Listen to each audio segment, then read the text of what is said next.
Happy holidays to you and your family, friends, loved ones. So just a little bit of an update with the remote ID.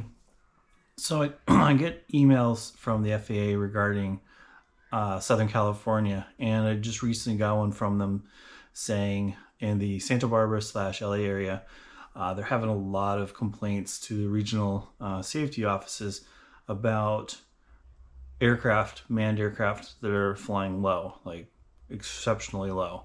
So apparently for manned aircraft, if you're over water or in a sparsely populated area, you can fly at a minimum 500 feet.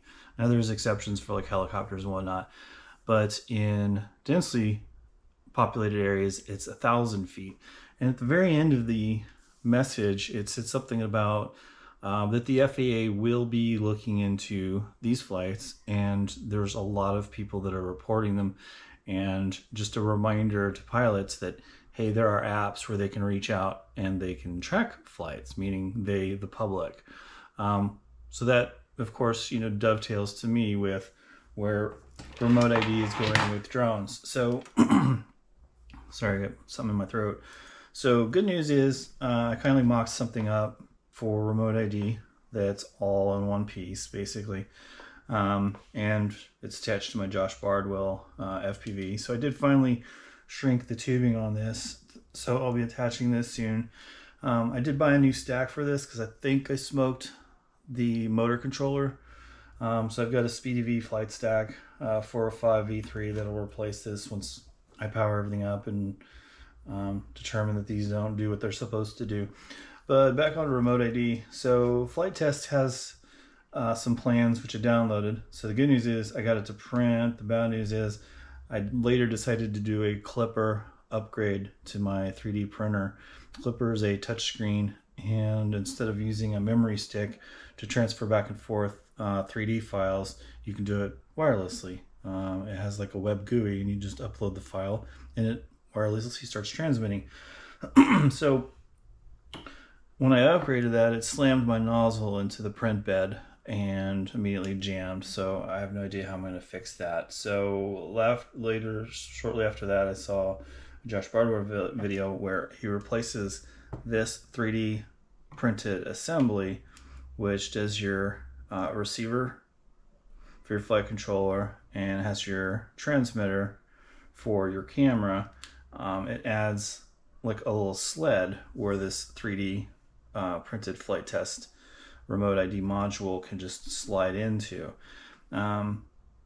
This Flight ID comes with a cable optional, so if you spend a few extra dollars you can get the cable. So what I did was I chopped one end off. So if you wanted, you could use this and just put into your balance lead, and this would power it. So basically it's gonna do 2 cells from this 6S, but I didn't want that. I didn't want the module to just pull from 2 cells, and the other 4 basically are not in sync. It's not using all 6 at the same time, which is generally speaking how things work. So you plug this in, it would control. It's not a big deal, but I just wanted something that was all one piece. So I cut that off, and then I used, so what we've got for remote ID now is this Flight Test.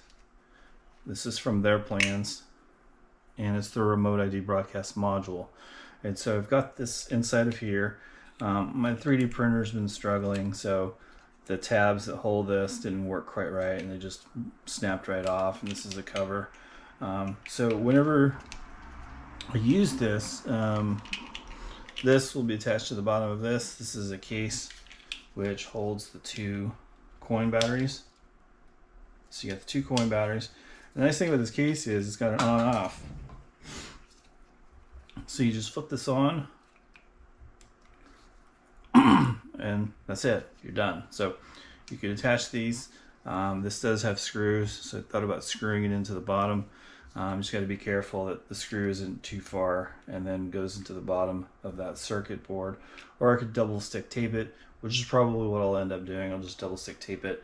And then when I was looking at real estate, as far as where to put it on this, I think Joshua Bardwell's idea of putting it out here is really a good idea. So it integrates this antenna, and then your remote module. However, I've got the power supply, so then I would still have the issue of that. So with this battery, which I don't think is a typical shape for a FPV battery, it's just one I got for free. It's a 6S batteries, and it's a good quality brand, so I figured, well, I can at least use it for testing and later on buy better ones for actual flight. But I didn't want to put it up here, so you can see after about 60 seconds that picked up GPS from outside. Can't put it up here because that's where the thumb camera will go. And there's going to be a little mount that comes up here, and then that's going to be there. Don't want it on the sides because then the props can hit it in times of a crash. So my thought was either here, or if I go with a different shape battery, this whole thing can fit underneath the strap that holds the battery on. And then of course GPS being on top, that's the most ideal location for it. That's where I'm at with this. I've got too many projects, too many things, too many balls that I'm juggling up in the air. So this is the end assembly that I came up with, and that 3D printed lid, it's a separate print file, snaps right in. And then I just soldered the two together, positive, positive, negative, negative, and then just twisted it like that. And so probably just double stick it, and then whenever it's time to fly, you just flip the switch on or off as applicable. Now the thing about this is if you turn it off and then turn it back on, you know, let's say I want to swap out the batteries, this is the charger for the rechargeable lithium-ion coin batteries. When you turn it back on, it acquires lock a lot faster. So before it was about a minute, you can see there it was about 5 seconds. So that's where I'm at with this. It's coming together slowly. Just got to connect that down, put this on there somehow, finish configuring it, and it'll be ready to go. So with that, that's where I am. I've got other projects where I'm doing concrete on the side of the house, so just too many things, too little time. So have a great day, and happy holidays to you and your family. Thanks for watching. Bye.